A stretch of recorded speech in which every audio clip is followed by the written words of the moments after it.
there everyone, Noir here and welcome to Fan Theories. Before we begin, if you are new to this series or if you haven't seen Pizza Time Pizza, I would highly suggest pausing this video and watching those first, because throughout this series I will be referring back to previous points I have made to improve upon them. I'll give you a couple of seconds here to do that and you can carry on after you've caught up.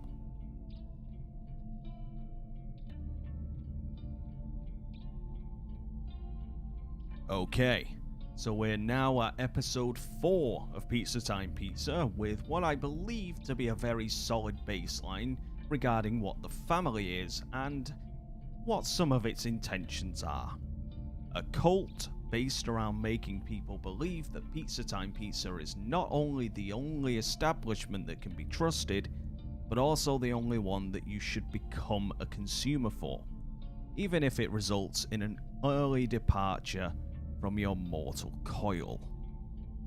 Let's see what episode 4 has to offer. This episode changes up the usual perspective and breaks the fourth wall a little bit by showing us a character seeing the episodes that preceded this one. We are viewing the viewer who is also viewing the video. That's a lot of V's, which I definitely didn't take about 12 takes of reciting this script to get right. Good at this, honest. We then cut straight back into another advertisement, this time specifically for the pizza man himself. It talks about how some refer to him as deific in nature, which is probably the exact thing he wants people to believe.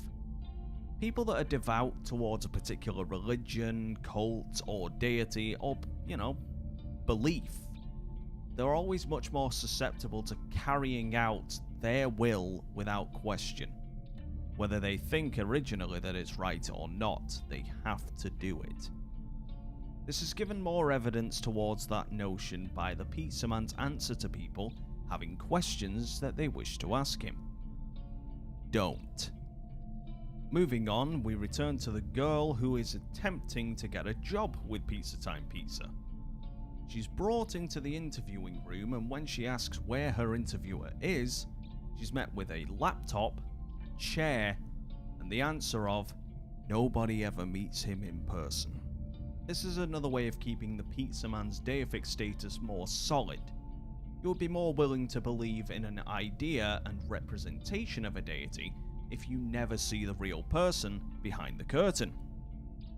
After an incredibly brief back and forth between the pizza man and the girl named Jessica, she's told that she's been hired in spite of barely answering any questions at all.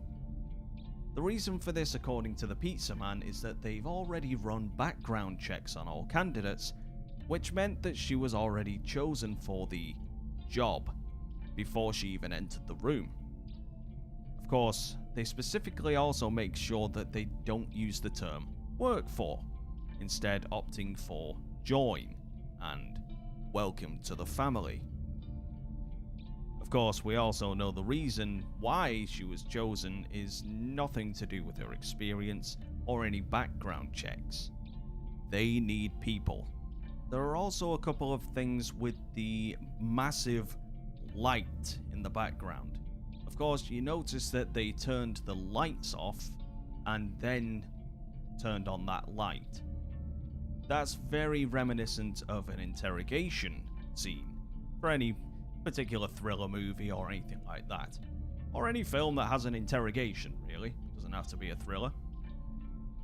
But also the positioning of it with the screen. Does that look like something familiar to you? Perhaps a deific symbol? It's a halo.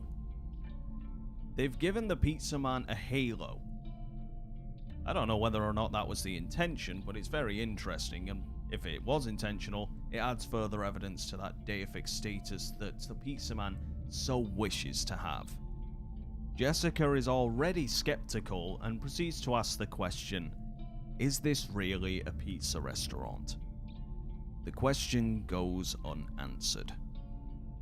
I think we know why that is, don't we? And that brings this episode's analysis to a close. I hope you enjoyed this episode. If you did, let me know what your thoughts and theories are in the comments section, and even if you didn't, let me know how I can improve the series for you. Until next time, people, keep on surviving.